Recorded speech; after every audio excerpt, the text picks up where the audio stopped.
आज का डिक्टेशन गुट निरपेक्षता शीर्षक से लिया गया है। डिक्टेशन का टाइम शुरू होता है। अब स्टार्ट। गुट निरपेक्षता अंतर्राष्ट्रीय मामलों में एक शक्तिशाली शक्ति बन गई है। ऐसे समय में जबकि विश्व में दो गुटों के बीच अविश्वास, भय एवं संदेह तथा पारस्परिक दुश्मनी का बोलबाला है, मानव जाति की मुक्ति के लिए गुट निरपेक्षता की आशा की एक किरण प्रदान करती है। विश्व पर प्रमुख जानने वाले महाशक्तियों के पास विनाशकारी शक्ति के नाभ की अस्त्र हैं। ऐसे समय में गुट निरपेक्षता ही शांति का सहारा मालूम पड़ता है। अंतर्राष्ट्रीय संबंधों में गुट निरपेक्षता पूर्ण रूप से नई चीज नहीं है। यह धारणा किसी न किसी रूप में अस्तित्व में रही है। पुराने जमाने में भी शांति और युद्ध के समय तटस्थ देशों की धारणा विद्यमान थी।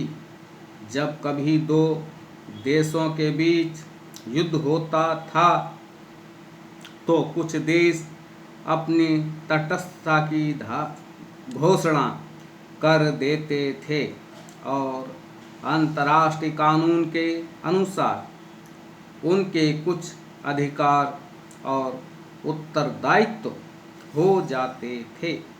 वर्तमान युग में वर्तमान परिस्थितियों के संदर्भ में इस धारणा ने नया महत्व ग्रहण किया है। अब विश्व दो शक्ति गुटों में विभक्त है। यूएसए के नेतृत्व वाला पश्चिमी गुट एवं रूस के नेतृत्व वाला पूर्वी गुट। कुछ देश दोनों में से किसी एक गुट के साथ हैं।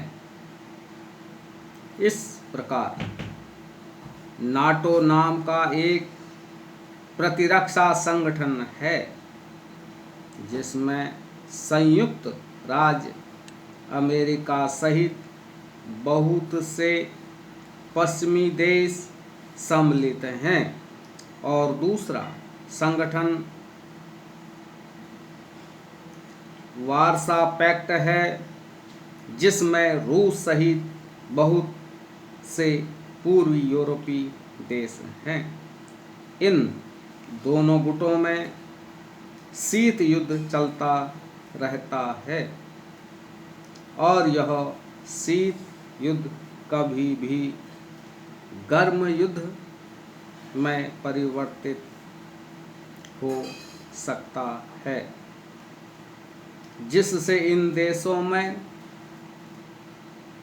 ही मौत और विनाश नहीं आएंगे बल्कि संपूर्ण विश्व में दोनों गुटों के मध्य युद्ध में प्रयुक्त नाभिकीय अस्त्रों के प्रभाव से पृथ्वी का कोई भी कोना सुरक्षित नहीं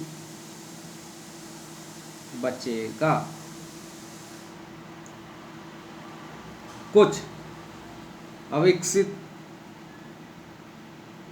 एवं विकासशील देश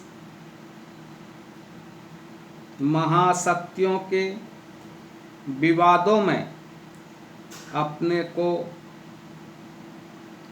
नहीं डालना चाहते।